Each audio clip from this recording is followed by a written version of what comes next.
German pharmaceutical കമ്പനിയായ Merck ആണ് ഈ ഒരു സിന്തറ്റിക് ഡ്രഗ് വികസിപ്പിച്ചെടുത്തത്. ഇതിൽ കൂടെ നമ്മുടെ രാജ്യത്തിൻ്റെ ഇക്കോണമിക്കും ടെക്നോളജിക് ഡെവലപ്മെൻറ്റ് ഇല്ലാതാവുകയുമാണ് ലക്ഷ്യം. ഉദ്ദേശിച്ച കരിയറിലേക്ക് എത്താൻ പറ്റാത്ത, ജോബ് അറ്റൈൻ ചെയ്യാൻ പറ്റാത്തതിൻ്റെ പ്രഷർ കാരണം അവർ ഇതേപോലെയുള്ള ഡ്രഗ്സിന് ഡിപ്പെൻഡ് ചെയ്യും. NDPS ആക്ട് സെക്ഷൻ 31A പ്രകാരം വധശിക്ഷ മാത്രമേ കൊടുക്കാവൂ എന്നുള്ള കഠിനമായ ഒരു നിയമം കൂടി അവിടെ കിടക്കുന്നുണ്ട്. ഈ ക്രിമിനൽ പശ്ചാത്തലമുള്ള സിനിമകൾ, സോംബി സിനിമകൾ, ഇതൊക്കെ അതിന് ഒരു കാരണമാകുന്നുണ്ടെന്ന് നമ്മൾ സംശയിക്കേണ്ടതാണ്. ഇതൊക്കെ ആ കുട്ടികൾ കണ്ടു കഴിഞ്ഞാൽ ഞങ്ങൾ പതുക്കെ ആ കുട്ടികളോട് കൂടുതൽ അടുക്കണം, അകലരുത്. സാധാരണഗതിയിൽ നമ്മൾ ആ കുട്ടികളോട് അകലുകയാണ് ചെയ്യുന്നത്. പിന്നീട് കുറെ അപ്പൂപ്പന്മാരും കോളേജിൽ പഠിക്കുന്ന ചേട്ടന്മാരും വരെ അത് ചോദിച്ചു വന്നിരുന്നു. എന്നിട്ട് ഞാൻ അപ്പോഴും പറയായിരുന്നു, ഇനി ഇത് വിൽക്കരുത്, വിൽപ്പന നിർത്തിക്കോളാൻ.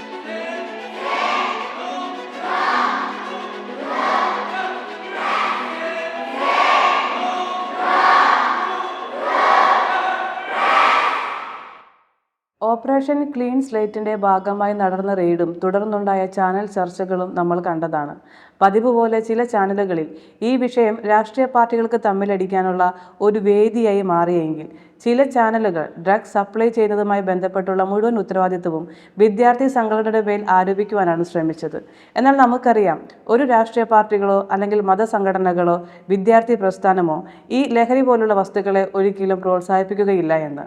ഇത്തരം അനാവശ്യ ചർച്ചകൾക്ക് പകരം നമ്മൾ ചർച്ച ചെയ്യേണ്ടത് മയക്കുമരുന്ന് പോലുള്ള ലഹരി വസ്തുക്കൾ നമ്മുടെ കുട്ടികൾ ഉപയോഗിക്കുന്നതിൽ നിന്ന് അവരെ നമുക്ക് എങ്ങനെ മോചിപ്പിക്കാനാകും, അതുപോലെ തന്നെ ഇത് ഉപയോഗിക്കുന്നത് വഴി ശാരീരികവും മാനസികവുമായ എന്തൊക്കെ ആരോഗ്യ പ്രശ്നങ്ങളാണ് അവർ നേരിടുക. ലഹരി പോലുള്ള വസ്തുക്കൾ ഉപയോഗിക്കുകയും വിൽക്കുകയും ചെയ്യുമ്പോൾ നേരിടേണ്ടി വരുന്ന നിയമ നടപടികൾ എന്തൊക്കെയാണ്, എന്താണ് NDPS ആക്ട്, ഇതിലൂടെ ജനങ്ങൾ അറിയേണ്ടത് എന്തൊക്കെയാണ്, ഗവൺമെൻറ് ലഹരി വിരുദ്ധ പ്രവർത്തന പദ്ധതികൾ എന്തൊക്കെയാണ് ആവിഷ്കരിച്ചിട്ടുള്ളത്. ഈ ഒരു വീഡിയോയിലൂടെ ഞങ്ങൾ നിങ്ങളുമായി പങ്കുവയ്ക്കാൻ ആഗ്രഹിക്കുന്നത് ഇത്തരം കാര്യങ്ങളാണ്. നമസ്കാരം, ഞാൻ ഡോക്ടർ ശ്യാം കൃഷ്ണ, കൺസൾട്ടൻറ്റ് സൈക്കാട്രിസ്റ്റാണ്. ഇപ്പോൾ നമ്മൾ വളരെ കോമൺ ആയിട്ട് കേൾക്കുന്ന ഒരു ലഹരി പദാർത്ഥമാണ് MDMA. 1912 ജർമ്മൻ ഫാർമസ്യൂട്ടിക്കൽ കമ്പനിയായ മെർക്ക് ആണ് ഈ ഒരു സിന്തറ്റിക് ഡ്രഗ് വികസിപ്പിച്ചെടുത്തത്. പിന്നീട് അതിൻ്റെ ഒരു അബ്യൂസ് പൊട്ടൻഷ്യൽ മുതലെടുത്ത് അത് പിൻവലിക്കുകയും ചെയ്തിരുന്നു. MDMA എന്ന് പറയുന്ന ഈ ഡ്രഗ് പല വെളിപ്പേരിലാണ് ഇത് അറിയപ്പെടുന്നത്. മോളി, എക്സ്റ്റസി എന്നുള്ള രീതിയിലൊക്കെ ഇത് അറിയപ്പെടാറുണ്ട്. അതിൻ്റെ എക്സ്റ്റസി എന്ന് പറഞ്ഞാൽ തന്നെ അതൊരു ഉന്മാദം. സൈക്കാട്രിസ്റ്റിൻ്റെ വീക്ഷണത്തിൽ പറയുമ്പോൾ ഈ ഡ്രഗൊക്കെ സൈക്കോ സ്റ്റിമുലൻസ് എന്ന ഒരു ഗണത്തിൽപ്പെടുന്നതാണ്. സ്റ്റിമുലൻസ് എന്ന് പറഞ്ഞാൽ ഉത്തേജനം നൽകുന്ന. അപ്പോൾ അതുകൊണ്ട് ആദ്യത്തെ ഒരു ഉപയോഗത്തിൽ ഒരു യൂഫോറിക് ഇഫക്റ്റ്, അതായത് ഒരു സെൻസ് ഓഫ് വെൽബീയിങ് ആണ് ഈ ഒരു ഡ്രഗ് ഉണ്ടാക്കുന്നത്. ഇത് പ്രധാനമായിട്ടും നമ്മുടെ തലച്ചോറിലെ ചില രാസവസ്തുക്കളായ സെറട്ടോണിൻ, ഡോപ്പമിൻ അല്ലെങ്കിൽ നോറഡ്രിനാലിൻ ഇതിൻ്റെ അളവിലുള്ള വ്യത്യാസം ഇത് ചെയ്താണ് ഈ ഒരു ഡ്രഗ് പ്രവർത്തിക്കുന്നത്. ഈ ഡോപ്പമിൻ എക്സ്പ്ലോഷൻ തന്നെയാണ് ഈ ഒരു MDMAയുടെ ഡിപ്പെൻഡൻസ് പ്രോപ്പർട്ടിയും അഡിക്റ്റീവ് പ്രോപ്പർട്ടിയും അതുപോലെ തന്നെ അതുണ്ടാക്കുന്ന ഈ സൈക്കോളജിക്കൽ പരമായിട്ടുള്ള ബുദ്ധിമുട്ടിലേക്ക് നയിക്കുന്നത്. ഈ ഡോപ്പമിൻ എന്ന് പറഞ്ഞ ഒരു രാസവസ്തു അത് ഒരു നോർമൽ ലെവലിൽ നമുക്കെപ്പോഴും മെയിൻറ്റെയിൻ ചെയ്ത് പോകേണ്ട ഒരു സാധനമാണ്. അത് കൂടുന്നതും കുറയുന്നതുമായ പല അവസ്ഥകളുണ്ടാവാം. കുറയുന്ന അവസ്ഥകളാണ് നമ്മൾ ന്യൂറോളജി പരമായി കണ്ടുവരുന്ന പാർക്കിൻസൺ ഡിസീസൊക്കെ. പക്ഷേ പല ഡ്രഗുകളും ഇതിൻ്റെ ഒരു ലെവൽ വളരെ അധികം കൂട്ടുകയാണ് ചെയ്യുന്നത്. അപ്പോൾ കൂട്ടുമ്പോഴാണ് പ്രധാനമായിട്ട് സൈക്കോസിസ് ഉണ്ടാകുന്നത്. ചിത്തഭ്രമ അല്ലെങ്കിൽ സ്കിസോഫ്രീനിയയ്ക്ക് റിലേറ്റഡ് ആയിട്ടുള്ള രോഗങ്ങൾ ഇവരിൽ ഉണ്ടാകുന്നത് ഇത് കൂട്ടുമ്പോഴാണ്. അല്ലെങ്കിൽ ഡെലൂഷണൽ ഡിസോർഡർ, സംശയരോഗം, അതായത് ഒരു ചിത്തഭ്രമമുള്ള അല്ലെങ്കിൽ ഒരു സ്കിസോഫ്രീനിയ ഉള്ള രോഗികളിൽ കാണപ്പെടുന്ന ലക്ഷണങ്ങൾ പ്രധാനമായും ഡെലൂഷൻസ് അല്ലെങ്കിൽ ഹാലൂസിനേഷൻസ്. ഈ പറഞ്ഞ ലക്ഷണങ്ങൾ തുടർച്ചയായി MDMA ഉപയോഗിക്കുന്ന ഒരു വ്യക്തിയിലുണ്ടാകും. തന്നെ ആരോ കൊല്ലാൻ ശ്രമിക്കുന്നുണ്ട്, അതിനു മുമ്പ് തന്നെ അവരെ കൊന്നേക്കാം എന്ന് അവരുടെ തെറ്റായ ചിന്താഗതി കാരണം അവർ അത്തരത്തിലുള്ള ക്രൈമിലോട്ട് പോകുന്നു. അങ്ങനെ അവരുടെ ജഡ്ജ്മെൻറ്റ് വരെ നഷ്ടപ്പെടുന്ന ഒരവസ്ഥയിലോട്ട് പോകുന്നു. ജഡ്ജ്മെൻറ്റ് എന്ന് പറയുമ്പോൾ താൻ ചെയ്യുന്നത് തെറ്റാണോ അതോ ശരിയാണോ എന്നുള്ള ഒരു ബോധ്യമില്ലായ്മ, അതിലോട്ട് അവർ പോകുന്നു. അങ്ങനെയൊക്കെയാണ് നമ്മൾ പലപ്പോഴും ടി വിയിലൊക്കെ കേൾക്കാറുള്ള അമ്മയെ ആക്രമിച്ചു കൊലപ്പെടുത്തി അല്ലെങ്കിൽ അച്ഛനെ ആക്രമിച്ചു കൊലപ്പെടുത്തി, അങ്ങനെയുള്ള അവസ്ഥയിലോട്ടൊക്കെ നയിക്കുന്നത് അതാണ്. ഒരു സുപ്രഭാതത്തിൽ ഈ മരുന്നിൻ്റെ ഉപയോഗം ഒരാൾ നിർത്താമെന്ന് വിചാരിച്ചാൽ പോലും ഇതിൻ്റെ അനന്തര ദൂഷ്യഫലങ്ങൾ കുറേ നാളുകൾ നിലനിൽക്കാറുണ്ട്. എനിക്കൊരു പേഷ്യൻ്റ് ഉണ്ടായിരുന്നു. അദ്ദേഹം അനുഭവിച്ചിരുന്ന ബുദ്ധിമുട്ടുകൾ എന്ന് പറഞ്ഞാൽ ഇതൊക്കെയായിരുന്നു. രാത്രിയിൽ ഉറങ്ങാൻ പറ്റുന്നില്ല, ഉറക്കത്തിനിടയിൽ പലതവണയായിട്ട് ഞെട്ടി എഴുന്നേൽക്കുന്നു, എപ്പോഴും ചെവിയിൽ ആരൊക്കെയോ സംസാരിക്കുന്ന പോലെ ശബ്ദം കേൾക്കുന്നു, കുട്ടികളുടെ കരച്ചിൽ ചെവിയിൽ കേൾക്കുന്നു, നിൻ്റെ അമ്മയെ ആരോ അപകടപ്പെടുത്തുന്നു എന്നുള്ള സംസാരം ചെവിയിൽ കേൾക്കുന്നു, റോഡിലൂടെ താൻ നടന്നു പോകുമ്പോൾ ആരൊക്കെ തന്നെ ആക്രമിക്കുക എന്നുള്ളൊരു ചിന്ത മനസ്സിൽ വരുന്നു, തന്നെ ആരോ ഫോളോ ചെയ്യുന്നുണ്ടെന്നുള്ള തോന്നൽ വരുന്നു. അപ്പോൾ ഇതൊക്കെ അദ്ദേഹം ഒരു ഡ്രഗ് ഉപയോഗിച്ചതിന് 3 വർഷത്തിന് ശേഷവും അദ്ദേഹം അനുഭവിക്കുന്നുണ്ട്. അപ്പോൾ നമുക്ക് മനസ്സിലാവും ഈ ഒരു ഡ്രഗിൻ്റെ ഒരു കാഠിന്യം എത്രമാത്രം ബുദ്ധിമുട്ടേറിയതാണെന്ന്. തുടർച്ചയായി MDMA ഉപയോഗിക്കുന്ന ആളുകളിൽ മുമ്പ് ഉപയോഗിച്ച ഡോസ് അപേക്ഷിച്ച് ഡോസ് കൂടി വരുന്നതായിട്ട് നമുക്ക് കാണാറുണ്ട്. അതൊരു ഓവർ ഡോസിലോട്ട് പോവുകയും അത് നമ്മുടെ കാർഡിയാക് അറസ്റ്റ് പോലുള്ള ജീവന് ഭീഷണിയാകുന്ന അവസ്ഥയിലോട്ട് പോവുകയും ചെയ്യുന്നു. വിദ്യാർത്ഥികൾക്കിടയിൽ വർദ്ധിച്ചു വരുന്ന ഡ്രഗ് സപ്ലൈയെക്കുറിച്ച് പറയുകയാണെങ്കിൽ ഇതൊരു പരീക്ഷണമായിട്ടാണ് എനിക്ക് തോന്നുന്നത്. ഇതിൽ അവർക്ക് പൂർണ്ണമായിട്ടും വിജയിക്കാനും സാധിച്ചിട്ടില്ല. കാരണം സർക്കാർ സംവിധാനത്തിൻ്റെ ശക്തമായ ഇടപെടൽ കൊണ്ട് തന്നെയാണ്. എന്നാൽ സർക്കാർ സംവിധാനത്തിനും പൂർണ്ണ വിജയത്തിലേക്ക് എത്താൻ സാധിച്ചിട്ടില്ല. നമുക്കറിയാം കേരളത്തിലേക്ക് ഡ്രഗ്സ് വരുന്നത് മറ്റു സംസ്ഥാനങ്ങളിൽ നിന്നാണെന്ന്. ആ സംസ്ഥാനങ്ങളിലെ സർക്കാരുകൾ കുറച്ചും കൂടെ സ്ട്രോങ് ആയിട്ടുള്ള ഡിസിഷൻസ് എടുക്കുക തന്നെ വേണം. എന്നാലേ അതും നമ്മുടെ ഈ സംസ്ഥാനത്തെ സർക്കാരും പിന്നെ സൊസൈറ്റിയും കൂടെ ഒരുമിച്ച് നിന്നാൽ മാത്രമേ ഇതൊരു പൂർണ്ണ വിജയത്തിലേക്ക് എത്താൻ സാധിക്കുള്ളൂ. സ്കൂളുകളിലെയും കോളേജുകളിലെയും വിദ്യാർത്ഥികൾക്ക് ഡ്രഗ്സ് സപ്ലൈ ചെയ്യപ്പെടുന്നത് വെറും പൈസ നേടുക എന്നുള്ള ലക്ഷ്യത്തോടല്ല. ഇത് യൂസ് ചെയ്യുന്ന സ്റ്റുഡൻസിൻ്റെ ശാരീരികവും മാനസികവുമായ വളർച്ച ഇല്ലാതാകുകയും ഇതിൽ കൂടെ നമ്മുടെ രാജ്യത്തിൻ്റെ ഇക്കോണമിക്കും ടെക്നോളജിക് ഡെവലപ്മെൻറ്റും ഇല്ലാതാകുകയുമാണ് ലക്ഷ്യം. ഇത് നമ്മുടെ രാജ്യത്തോട് ഏതെങ്കിലും ശത്രു രാജ്യം ചെയ്യണതോ അതല്ലെങ്കിൽ ഏതെങ്കിലും ഒരു ടെററിസ്റ്റ് ഗ്രൂപ്പ് ചെയ്യണതോ അതല്ലെങ്കിൽ നമ്മുടെ രാജ്യത്തോട് വളരെ അടുത്ത് നമ്മളായിട്ട് എല്ലാ ട്രേഡിങ്ങിലും കോർപ്പറേറ്റ് ചെയ്യുന്ന ഒരു രാജ്യം ചെയ്യുന്നതാണോ എന്നൊന്നും പറയാൻ പറ്റില്ല. പക്ഷേ ഇതിലൂടെ വരുന്നത് ഫ്യൂച്ചർ ഇല്ലാതാവുന്ന ഒരു കോൺസെപ്റ്റാണ് ഇതിലൂടെ വരുന്നത്. ജർമ്മനിയിൽ മാസ്റ്റേഴ്സ് ചെയ്യാൻ പോയ ഒരാളാണ് ഞാനപ്പോൾ. അറൗണ്ട് ഒരു 2 ഇയേഴ്സായി ഞാൻ അവിടെ നിൽക്കുന്നു. അപ്പോൾ ഞാൻ അവിടുത്തെ ക്വാളിറ്റി ഓഫ് എഡ്യൂക്കേഷൻ മാറ്റി നിർത്തുകയാണെങ്കിൽ നോക്കുകയാണെന്നുണ്ടെങ്കിൽ എൻ്റെ പേഴ്സണൽ ഒപ്പീനിയനിൽ എൻ്റെ ഒരു മെൻ്റൽ സ്റ്റേജിനും എൻ്റെ ഒരു മെൻ്റൽ പീസിനും ഞാൻ എപ്പോഴും നാട്ടിലേക്ക് തിരിച്ചു വരണം, ഇവിടെ സെറ്റിൽ ആവണം എന്നുള്ളൊരു മൈൻഡിലാണ് ഞാൻ എപ്പോഴും ഇരിക്കുന്നത്. നമ്മുടെ നാട്ടിൽ എന്താ വെച്ചാൽ മെയിനായിട്ട് പുറത്തേക്ക് പോകുന്ന റീസൺ എന്ന് പറയുന്നത് ഇപ്പോൾ എൻ്റെ കേസിൽ ഹൈലി കോമ്പറ്റേറ്റീവ് ആയിരുന്നു എൻ്റെ ജോബ് സെക്ടർ, സാലറി വൈസ് ആണെങ്കിലും കരിയർ വൈസ് ആണെങ്കിലും എല്ലാ രീതിയിലും. സോ അങ്ങനെയുള്ളൊരു കോമ്പറ്റേറ്റീവ് ജോബ് സെക്ടറിൽ നിൽക്കുന്ന സ്റ്റുഡൻസിനെന്ന് പറയുന്നത് ഇവിടെ സസ്റ്റെയിൻ ചെയ്ത് പോകാനായിട്ട് ഭയങ്കര ബുദ്ധിമുട്ടാണ്. സോ അവർക്ക് മേ ബി വീട്ടിൽ നിന്ന് പ്രഷർ ഉണ്ടാവാം, സ്വന്തം പിയർ പ്രഷേഴ്സ് ഉണ്ടാവും, അവർ ഉദ്ദേശിച്ച കരിയറിലേക്ക് എത്താൻ പറ്റാത്ത, ജോബ് അറ്റൈൻ ചെയ്യാൻ പറ്റാത്തതിൻ്റെ പ്രഷർ കാരണം അവർ ഇതേപോലെയുള്ള ഡ്രഗ്സിന് ഡിപ്പെൻഡ് ചെയ്യും. മേ ബി അങ്ങനെ ഒരു ഡിപ്പെൻഡൻസി വന്ന് അതിലേക്ക് അവർ അഡിക്റ്റായി പോകുന്നവരും ഉണ്ടാവും.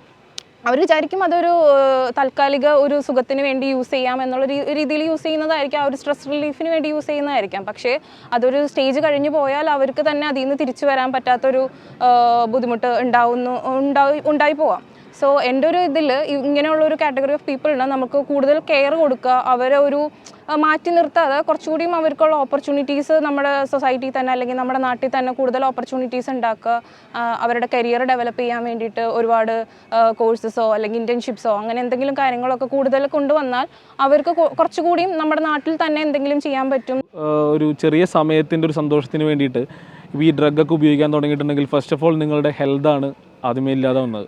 നിങ്ങളുടെ ഓപ്പർച്യൂണിറ്റീസ് എല്ലാം മിസ്സാവും. നിങ്ങളുടെ ലൈഫിൽ ഏതെങ്കിലും ഒരു പോയിന്റിൽ നിങ്ങൾ സ്റ്റോപ്പായി വീഴും. ഞാൻ ഫേസ് ചെയ്തതിനേക്കാൾ ഒരു 10 മടങ്ങ് എഫേർട്ടോ കോമ്പറ്റീഷനോ ആയിരിക്കും നിങ്ങൾ അടുത്ത ലെവലിൽ അല്ലെങ്കിൽ പുതിയ തലമുറ എടുക്കേണ്ടി വരിക. അത് എല്ലാ തരത്തിലും അത്രയും എഫേർട്ടുകൾ എടുത്തിട്ട് വേണം നിങ്ങൾ ഈ പറഞ്ഞ ജീവിതത്തിൽ വിജയം കൈവരിക്കാനായിട്ട്. ഈ ഒരു സമയത്ത് നിങ്ങളുടെ ഹെൽത്ത് നഷ്ടപ്പെടുത്തുന്ന രീതിയിലേക്കുള്ള ഡ്രഗ് പോലുള്ള ആക്ടിവിറ്റീസ് ഉപയോഗിച്ച് നിങ്ങൾ ഇല്ലാതാക്കുന്നത് നിങ്ങളുടെ ലൈഫ് തന്നെയായിരിക്കും. സംസ്ഥാന സർക്കാരിൻ്റെ ലഹരി വർജന ദൗത്യമായ വിമുക്തിയുടെ നേതൃത്വത്തിൽ ഹൈസ്കൂൾ തലങ്ങളിലും ഹയർ സെക്കൻഡറി തലങ്ങളിലും ലഹരി വിരുദ്ധ ക്ലബ്ബുകൾ ആരംഭിച്ചുകൊണ്ട് തുടക്കം മുതലേ തന്നെ അതിനെ ഇല്ലാതാക്കുക എന്നുള്ള ഒരു വലിയ ആശയം അതിന് പിന്നിലുണ്ട്. കോളേജ് തലത്തിൽ 2 ക്ലബ്ബുകൾ ആരംഭിച്ചുകൊണ്ട് ഈ ലഹരിക്കെതിരെ ശക്തമായ ബോധവൽക്കരണ പരിപാടികൾ ചെയ്തുകൊണ്ടിരിക്കുന്നു. നേർക്കൂട്ടം എന്ന് പറഞ്ഞുകൊണ്ട് കോളേജിലെ മുഴുവൻ കുട്ടികളെ ഉൾപ്പെടുത്തിക്കൊണ്ട് അതിൽ നിന്ന് തിരഞ്ഞെടുക്കുന്ന വിദ്യാർത്ഥികളെ തിരഞ്ഞെടുത്ത് ക്ലബ്ബ് രൂപീകരിക്കുന്നു. ഹോസ്റ്റലിലുള്ള കുട്ടികളും ഇത്തരത്തിലുള്ള കാര്യങ്ങൾ പെടുന്നു എന്ന് മനസ്സിലാക്കിയിട്ടാണ് ഹോസ്റ്റൽ ബേസ് ചെയ്ത് ശ്രദ്ധ എന്ന പേരിൽ ഒരു ക്ലബ്ബ് ആരംഭിച്ചിട്ടുള്ളത്. ഇനി ഇത് കൂടാതെ സമൂഹത്തിൽ വിവിധ ക്ലബ്ബുകൾ, വിവിധ രാഷ്ട്രീയ പാർട്ടിക്കാർ, അസോസിയേഷനുകൾ, Kudumbashree, ICDS, NSS, NCC, SPC എന്നിവയും എല്ലാം കൂടിച്ചേർന്നുകൊണ്ട് ക്ലബ്ബായി പ്രവർത്തിച്ചുകൊണ്ട് അവരോട് ഒപ്പം ചേർന്ന് നിന്നുകൊണ്ട് ലഹരി വിരുദ്ധ പ്രചാരണ പരിപാടികൾ വകുപ്പ് നടത്തിക്കൊണ്ടുവരികയാണ്. കുട്ടികളിലെ കലാകായിക ശേഷി വർദ്ധിപ്പിക്കുന്നതിനായിട്ട് സമഗ്രമായ പദ്ധതി തന്നെ എക്സൈസ് വകുപ്പിലൂടെ ചെയ്തു വരുന്നു. പൈലറ്റ് പ്രൊജക്ട് എന്ന് പറയപ്പെടുന്ന പദ്ധതിയാണ് ഉണർവ് എന്ന പേരിൽ അറിയപ്പെടുന്ന പദ്ധതി. ബോധവൽക്കരണ ക്ലാസ്സുകളോടൊപ്പം തന്നെ കുട്ടികളെ ചേർത്ത് പിടിച്ച് chess tournament, volleyball tournament, badminton tournament, cricket tournament, football tournament, ലഹരിക്കെതിരെ പെനാൽറ്റി ഷൂട്ടൗട്ട്, മാരത്തോൺ, ക്വിസ് മത്സരങ്ങൾ, ഉപന്യാസ മത്സരങ്ങൾ തുടങ്ങി വിവിധങ്ങളായിട്ടുള്ള പരിപാടികൾ കുട്ടികളെ ലഹരിയിലേക്ക് പോകാതെ വായനയിലൂടെ അറിവിലൂടെയൊക്കെ വളരാമെന്നുള്ളൊരു സന്ദേശം കൊടുക്കാനും വിമുക്തി പദ്ധതിക്ക് സാധിച്ചിട്ടുണ്ട്. ഈ അവധിക്കാലങ്ങളിലും ഞങ്ങൾ സ്പോർട്സ് ക്യാമ്പുകൾ നടത്താറുണ്ട്. ഈ സ്പോർട്സ് ക്യാമ്പിൻ്റെ കൂടെ തന്നെ ലഹരിക്കെതിരായിട്ടുള്ള ക്ലാസ്സുകളും നമ്മൾ കുട്ടികൾക്ക് വേണ്ടി എടുത്തു കൊടുക്കുന്നു. കാരണം സ്പോർട്സ് ചെയ്യുന്നത് കൂടെ അതിലൂടെ തന്നെ ലഹരിയെയും മനസ്സിലാക്കിയാൽ മാത്രമേ കുട്ടികൾക്ക് ലഹരിക്കെതിരായിട്ട് നിൽക്കാനും ലഹരിയല്ല ജീവിതം, സ്പോർട്സിലൂടെയും വിദ്യാഭ്യാസവുമാണ് ലഹരി എന്ന് മനസ്സിലാക്കിയെടുക്കാനായിട്ട് കുട്ടികൾക്ക് ഈ അവധിക്കാലങ്ങളിൽ കുട്ടികളെ സഹായിക്കുന്നത്. കാരണം ഈ അവധി സമയങ്ങളിൽ കുട്ടികൾ എപ്പോഴും ഫ്രീ ആയിട്ടിരിക്കുന്ന സമയമാണ്. ഈ സമയങ്ങളിലാണ് കുട്ടികൾ കൂടുതൽ ചിന്തിക്കുകയും പ്രവർത്തിക്കുകയും ചെയ്യുന്നത്. ഈ ചിന്തിക്കുകയും പ്രവർത്തിക്കുകയും അത് എന്തിനാണ് എന്ന് മനസ്സിലാക്കി കൊടുക്കാനായിട്ട് നമ്മൾ ലഹരിക്കെതിരായിട്ടുള്ള ക്ലാസ്സുകൾ കുട്ടികൾക്ക് കൊടുക്കണം. അതിന് നിങ്ങൾ എല്ലാ സ്കൂളുകളിലും, കേരളത്തിലുള്ള എല്ലാ സ്കൂളുകളിലും മാനേജ്മെൻറ്റും ടീച്ചേഴ്സും പാരൻസൊക്കെ തീരുമാനിച്ചുകൊണ്ട് നിങ്ങളുടെ അടുത്തുള്ള അല്ലെങ്കിൽ നിങ്ങളുടെ ജില്ലയിലും നിങ്ങളുടെ സബ് ജില്ലയിലൊക്കെ ഉള്ള എക്സൈസ് ഓഫീസേഴ്സിനെയും അവരൊക്കെ ഒരുപാട് പേര് റെഡിയാണ്. ഇങ്ങനെ ഇപ്പോൾ ഞങ്ങളുടെ സ്കൂളിൽ വെക്കേഷന് അവർ വരുന്നത്, ഇപ്പോൾ ഈ ക്യാമ്പ് തന്നെ നടത്തുന്നത് അതിൻ്റെ ലക്ഷ്യം തന്നെ വരും നെക്സ്റ്റ് അക്കാഡമിക് ഇയറിൽ കുട്ടികൾ പഠനത്തിലും സ്പോർട്സിലും ആർട്സിലും ഒക്കെ ആയി തീരാനായിട്ട്, അവരുടെ ലഹരി അതാണെന്ന് കണ്ടെത്താനായിട്ടുള്ള ക്യാമ്പയിനും കൂടിയാണ് ഈ വെക്കേഷൻ ക്യാമ്പുകൾ കൂടുതൽ സഹായിക്കുന്നത്. അപ്പോൾ നിങ്ങൾ ചെയ്യേണ്ട കാര്യങ്ങൾ ഈ അവധി സമയങ്ങളിൽ എല്ലാ സ്കൂളുകളിലെയും കുട്ടികളെ വീടുകളിൽ വെറുതെ ഇരുത്താതെ എന്തെങ്കിലുമൊക്കെ ഒരു ആക്ടിവിറ്റി കൊണ്ടുവരണം. നമ്മൾ ഒരിക്കലും പാരൻസായിട്ട് നിങ്ങളും അല്ലെങ്കിൽ സ്കൂളിലെ അധ്യാപകർ മാനേജ്മെൻറ്റ് ഒന്നും ചെയ്യാതിരിക്കുമ്പോഴാണ് സർക്കാർ ഒന്നും ചെയ്യാതെ പോകുന്നത്. സർക്കാരിനെ നമ്മൾ അപ്രോച്ച് ചെയ്യുമ്പോൾ, അതായത് എക്സൈസ് ഡിപ്പാർട്ട്മെൻറ്റ് ചെയ്യുന്ന വെക്കേഷൻ ഇതുപോലെ ഞങ്ങളുടെ സ്കൂളിൽ നടത്തുന്ന ക്യാമ്പയിൻ, അതുപോലെ നിങ്ങളുടെ സ്കൂളുകളിൽ എല്ലാ സ്കൂളുകളിലും വന്നു കഴിഞ്ഞാൽ കുട്ടികൾ അവധിക്കാലങ്ങൾ എൻജോയ് ചെയ്യും. ആ എൻജോയ്മെൻറ്റ് നെക്സ്റ്റ് അക്കാഡമിക് ഇയറിൽ കുട്ടികളിൽ നല്ല മാറ്റങ്ങൾ തന്നെ വരുത്തുകയും ചെയ്യും.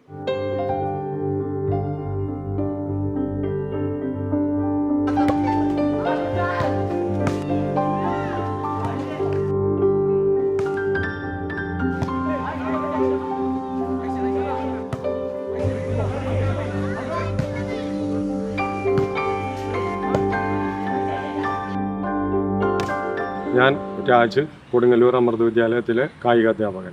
3 വർഷത്തോളമായിട്ടും നമ്മളുടെ ലഹരി വിരുദ്ധ വിമുക്തിയുടെ ഭാഗമായിട്ട് നമ്മൾ സ്കൂളിൽ ബോധവൽക്കരണ ക്ലാസ്സുകളും അതുപോലെ തന്നെ വോളിബോളും ബാസ്ക്കറ്റ് ബോളും നമ്മളെല്ലാ ദിവസവും കളിപ്പിക്കുന്നുണ്ട്. ഇതിലേക്ക് കുട്ടികളെ നമ്മൾ കൂടുതൽ കൊണ്ടുവന്ന് കഴിഞ്ഞിട്ടുണ്ടെങ്കിൽ ബാക്കിയുള്ള സമയങ്ങളിൽ ഇവർ പുറത്ത് വേറെ കൂട്ടുകെട്ടുകൾ പോകാണ്ട് ഇതിൽ തന്നെ ഇരുന്നിട്ട് കളി കഴിഞ്ഞ് ഇവർ വീട്ടിലേക്ക് പോകുന്ന ഒരു സാഹചര്യമാണ് നമ്മുടെ സ്കൂളിലുണ്ടാകും.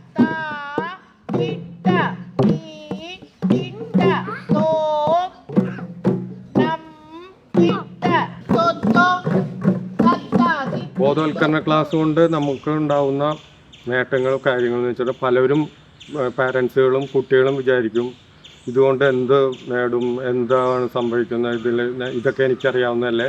അങ്ങനെ ഒരു ഈസി ആക്കി കളയാണ്ട് ഈ ക്ലാസ് റെഗുലറായിട്ട് നമ്മളെ ഇവിടെ കുട്ടികൾ പങ്കെടുത്ത് നമ്മളെ ഇപ്പോഴത്തെ തലമുറ എന്ന് വെച്ചാൽ എന്തെങ്കിലും പറഞ്ഞു കൊടുത്തു കഴിഞ്ഞിട്ടുണ്ടെങ്കിൽ പെട്ടെന്ന് അവർ ഗ്രാസ്പ് ചെയ്യുന്ന കുട്ടികളാണ്.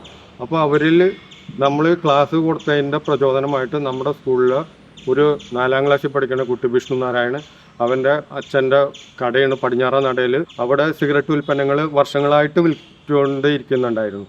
ആ കുട്ടി വീട്ടിൽ ചെന്ന് അമ്മയുടെ അടുത്ത് പറയും, അച്ഛൻ്റെ അടുത്ത് ഈ കാര്യങ്ങൾ അവതരിപ്പിക്കുകയും ചെയ്തു.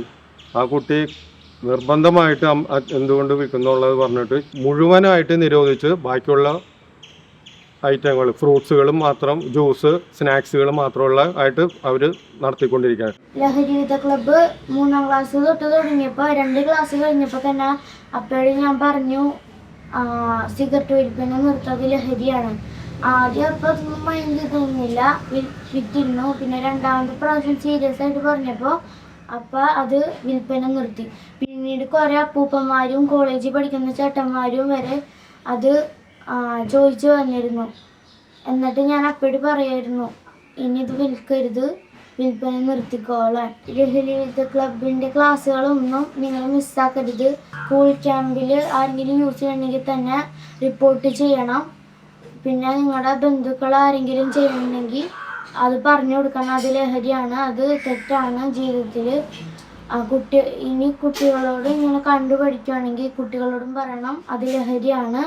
അപ്പോൾ നിങ്ങൾ ശ്രദ്ധിക്കേണ്ടത് നിങ്ങളോ ഇത് ലഹരി യൂസ് ചെയ്യരുത്. ആ കുട്ടി ഒരു പ്രചോദനം തന്നെയായിരുന്നു. അതുപോലെ ഇപ്പോൾ വേറെ കുട്ടികൾ അങ്ങനെ വരുന്നുണ്ടെങ്കിൽ അത് സമൂഹത്തിന് നല്ലൊരു മാറ്റങ്ങൾ വരുത്താനായിട്ട് സാധിക്കും. അതുപോലെ തന്നെ ഇത് സർക്കാർ മാത്രം വിചാരിച്ചുകൊണ്ട് കാര്യമില്ല. എല്ലാ ജനങ്ങളും, സമൂഹം, നമ്മളുടെ വിദ്യാർത്ഥികളടക്കമുള്ള സമൂഹം ഇത് കൂട്ടായിട്ട് ഇത് നമ്മൾ ഇതിൽ ചേരാണെങ്കിൽ ഡ്രഗ്സിൻ്റെ ഈ വിപത്തിൽ നിന്ന് നമ്മളുടെ സമൂഹത്തെ രക്ഷിച്ച് നല്ലൊരു തലമുറയെ നമുക്ക് വാർത്തെടുക്കാനായിട്ട് സാധിക്കും. ചാവക്കാട് വിദ്യാഭ്യാസ ജില്ലയിലെ മികച്ച ലഹരി വിരുദ്ധ ക്ലബ്ബായിട്ട് തിരഞ്ഞെടുത്തിട്ടുള്ള SM വിദ്യാഭവൻ ചന്ദ്രാപിന്നി. ഇതേപോലെ തന്നെ ഇരിഞ്ഞാലക്കുട വിദ്യാഭ്യാസ ജില്ലയിൽ ഈ മികച്ച ലഹരി വിരുദ്ധ ക്ലബ്ബായിട്ടുള്ള saint Mary's Kuzhikkattussery girls convent higher secondary സ്കൂളിലെ പ്രവർത്തനവും മാതൃകാപരമാണ്. അപ്പോൾ ഇതിൻ്റെ നിയമങ്ങൾ പല ആളുകൾക്കും അറിയില്ല. എല്ലാവരും വിചാരം ചെറിയ നിയമങ്ങളെന്നാണ്. അപ്പോൾ നിയമങ്ങൾ കുറച്ച് കാര്യങ്ങൾ പറയുകയാണെങ്കിൽ, ഏതൊരു മയക്കുമരുന്നിൻ്റെയും ഏറ്റവും ചെറിയ ശിക്ഷ എന്ന് പറയുന്നത് 6 മാസത്തെ കഠിന തടവോ 10,000 രൂപ പിഴയോ അല്ലെങ്കിൽ രണ്ടുമാണ്. ഏറ്റവും ചെറിയ ശിക്ഷ മയക്കുമരുന്ന് ഉപയോഗിച്ചാൽ ഏറ്റവും ചെറിയ ശിക്ഷ. ഈ ശിക്ഷ തുടങ്ങി ഇനി ഇതൊരു സ്മോൾ ക്വാണ്ടിറ്റിയിലുള്ള കേസാണെങ്കിൽ മീഡിയം ക്വാണ്ടിറ്റി വരുമ്പോൾ 10 വർഷത്തെ കഠിന തടവോ 1 ലക്ഷം രൂപ വരെ പിഴയോ ഉണ്ടാവുന്ന ഒരവസ്ഥയാണ് അടുത്ത ശിക്ഷയിൽ വരുന്നത്. കഞ്ചാവ് ചെടി വളർത്തിയാലുള്ള ശിക്ഷയും ഈ പറഞ്ഞ 10 വർഷത്തെ കഠിന തടവോ 1 ലക്ഷം രൂപ പിഴയോ അല്ലെങ്കിൽ രണ്ടുമാണ്.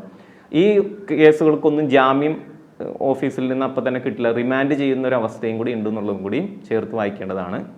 ഇനി കൊമേഴ്സ്യൽ ക്വാണ്ടിറ്റിയിലാണ് ഒരു കുറ്റകൃത്യം ചെയ്യുന്നതെങ്കിൽ 20 തുടങ്ങി 40 വർഷം വരെ തടവ് ശിക്ഷ കിട്ടാനുള്ള ഒരു ചാൻസും കൂടിയും ഈ നിയമവുമായി ബന്ധപ്പെട്ടിട്ടുണ്ട്. കമേഴ്സ്യൽ ക്വാണ്ടിറ്റിയിൽ കുറ്റകൃത്യം ചെയ്യുകയും അതിൽ ഗൂഢാലോചന പോലെയുള്ള കാര്യങ്ങൾ തെളിയിക്കപ്പെട്ട് കഴിഞ്ഞാൽ 20 മുതൽ 40 വർഷം വരെ തടവ് കിട്ടും. അല്ലെങ്കിൽ സാധാരണഗതിയിൽ കമേഴ്സ്യൽ ക്വാണ്ടിറ്റിയിൽ ഏത് മയക്കുമരുന്നാണെങ്കിലും 20 വർഷം വരെ കഠിന തടവും 2 ലക്ഷം രൂപ പിഴയും കിട്ടുന്ന നിയമങ്ങളും ഉണ്ട്.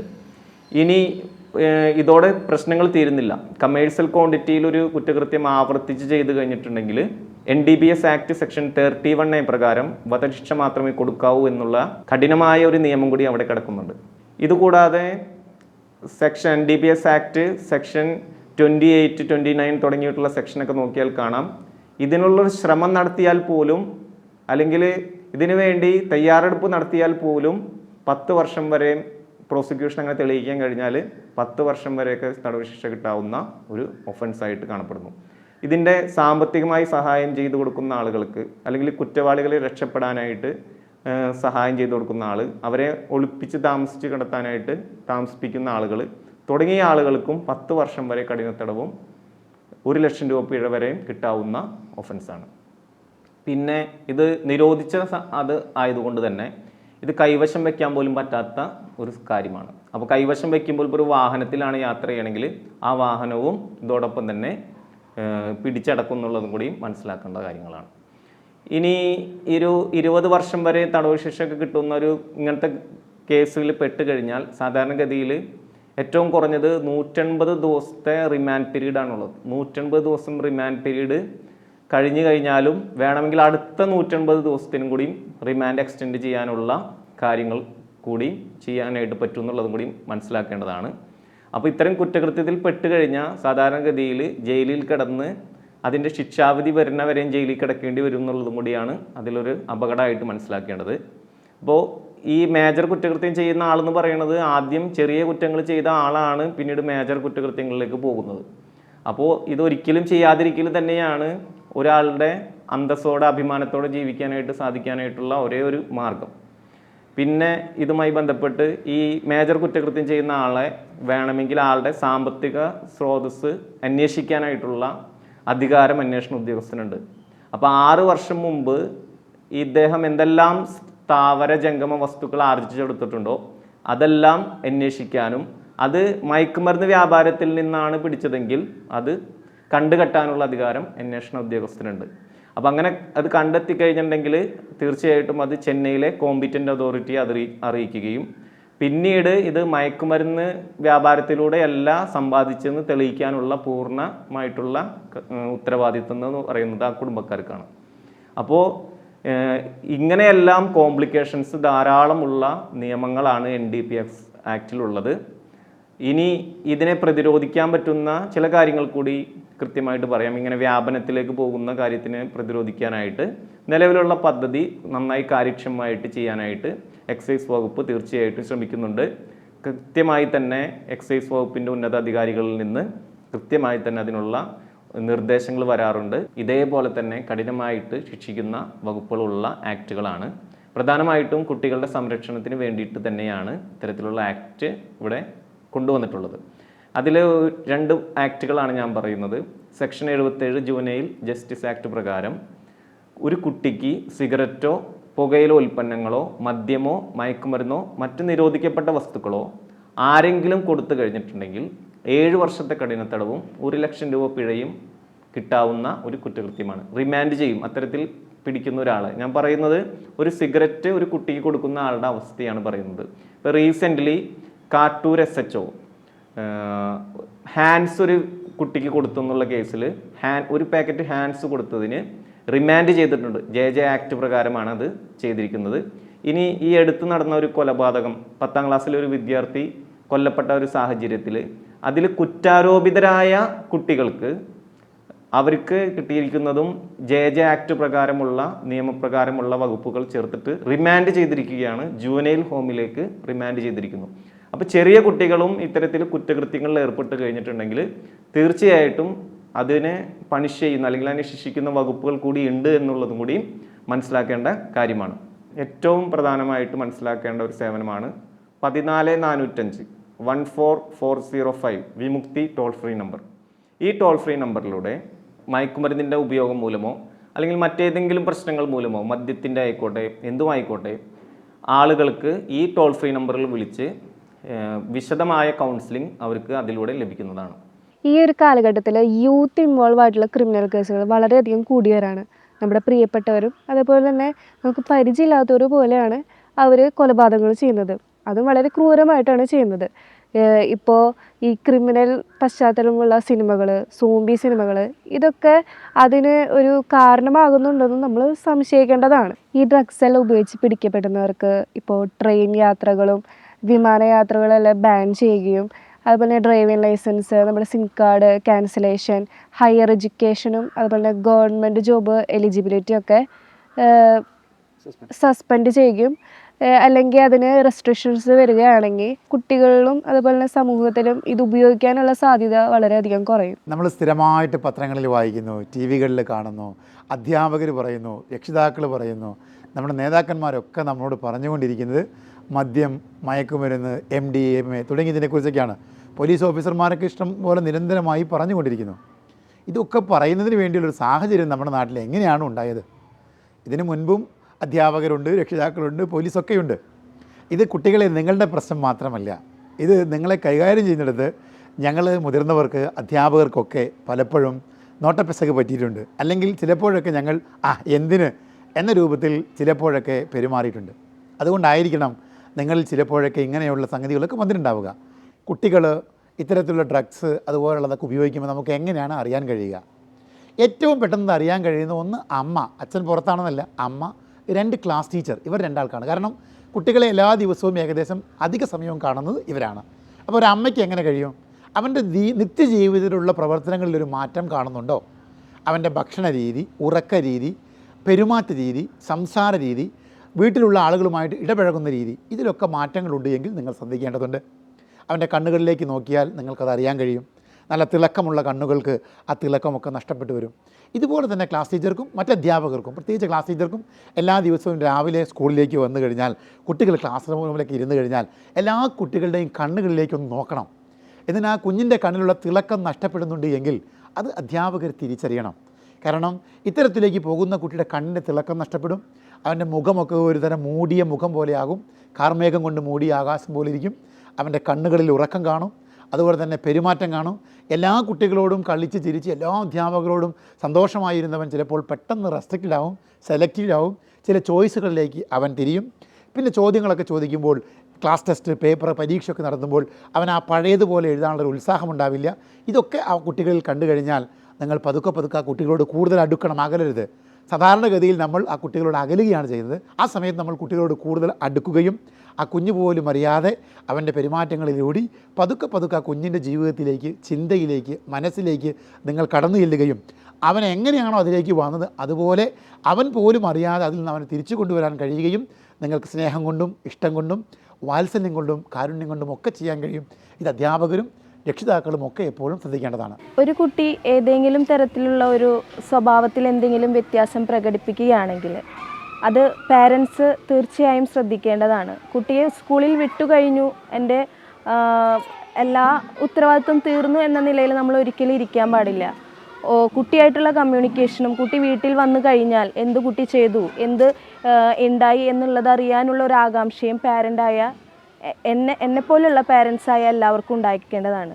അതുപോലെ എന്തെങ്കിലും വ്യത്യാസം കാണുകയാണെങ്കിൽ അത് നമ്മുടെ ടീച്ചേഴ്സായിട്ട് നമ്മൾ ഷെയർ ചെയ്യുക, ടീച്ചേഴ്സായിട്ട് കമ്മ്യൂണിക്കേറ്റ് ചെയ്യുക, കുട്ടിയെ ശ്രദ്ധിക്കുക. അപ്പോൾ അത് ഒരു കുട്ടിയിൽ നിന്നും മറ്റൊരു കുട്ടിയിലേക്ക് തുടർച്ചയായി പോകുന്നത് തടയാൻ ഒരു പരിധി വരെ നമ്മളെ സഹായിക്കും. അവിടെ നിച്ച് നമുക്കത് സ്റ്റോപ്പ് ചെയ്യാനായിട്ട് നമുക്ക് സഹായിക്കുന്നതാണ്. ഞാനൊരു അധ്യാപികയാണ്. നമ്മുടെ സമൂഹം വളരെ ഭയാനകമായ രീതിയിൽ, ആശങ്കപ്പെട്ട രീതിയിലാണ് മുന്നോട്ട് പോയിക്കൊണ്ടിരിക്കുന്നത്. പത്രമാധ്യമങ്ങളിലും മറ്റുള്ള സമൂഹ മാധ്യമങ്ങളിലുമൊക്കെ വളരെ പേടിപ്പെടുത്തുന്ന രീതിയിൽ നമ്മുടെ കുട്ടികളെ വലയം ചെയ്തുകൊണ്ടിരിക്കുന്ന ഒരു മഹാവിപത്താണ് ലഹരി. മയക്കുമരുന്നിൻ്റെ ഭയാനകമായ കരാളഹസ്തങ്ങളിലാണ് നമ്മുടെ കുട്ടികൾ അകപ്പെട്ടു പോകുന്നത്. ഒരു രക്ഷിതാവ് എന്ന നിലയിലും ഒരു അധ്യാപിക എന്ന നിലയിലും വളരെ വിഷമമുള്ളൊരു കാലഘട്ടമാണ് മുന്നിലൂടെ കടന്നു പോകുന്നത്. പണ്ട് നമ്മൾ മുതിർന്നവരിലാണ് ഇത് കൂടുതലായും കണ്ടിരുന്നത്. പക്ഷേ ഇപ്പോൾ സ്കൂൾ കുട്ടികളിലടക്കം നമുക്ക് ഇതിൻ്റെ വ്യാപകമായ ഉപയോഗം കാണുന്നു. വളരെ വിഷമമുണ്ട് ഈ കാര്യത്തിൽ. എന്തു തന്നെയായാലും നമുക്ക് എന്തായാലും ഇതിനൊക്കെ പ്രതിഷേധിക്കണം. നമുക്കിതിനായിട്ട് ഒറ്റക്കെട്ടായി നിന്നുകൊണ്ട് ഇതിനെതിരായിട്ടുള്ള എല്ലാ പ്രവർത്തനങ്ങളിലും നമുക്ക് സജീവമായി പങ്കെടുക്കണം.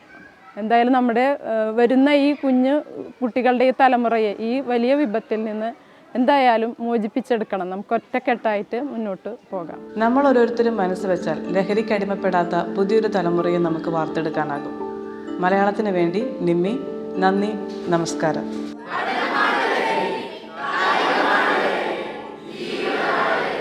സാമൂഹിക പ്രതിബദ്ധതയുള്ള വിഷയങ്ങൾ അറിയുവാനും മനസ്സിലാക്കുവാനും മലയാളം സബ്സ്ക്രൈബ് ചെയ്യൂ. ഞങ്ങളെ സപ്പോർട്ട് ചെയ്യൂ.